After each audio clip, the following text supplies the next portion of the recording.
Wahai juwitaku, kuatkan hatimu kalau membaca suratku ini.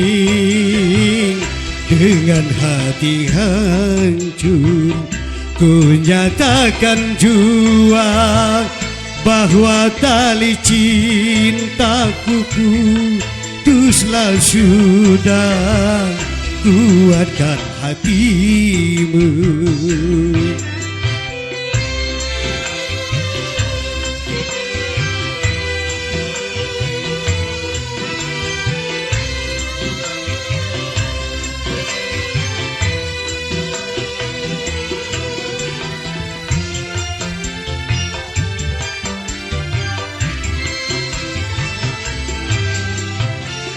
Bukan ku tak sudi atau ingkar janji, bukan pula karena ku tak setia, namun patuhilah ayah dan bundamu yang tak merestui kita berdua.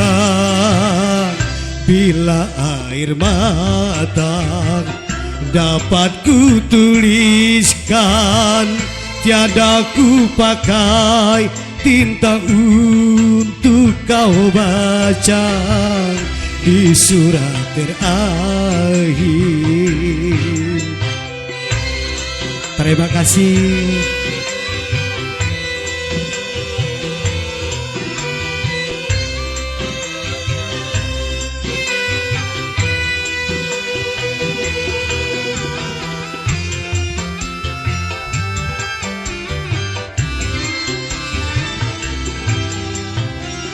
Bukan ku tak sudi atau ingkar janji, bukan pula karena ku tak setia, namun patuhilah ayah dan bundamu yang tak merestui kita berdua.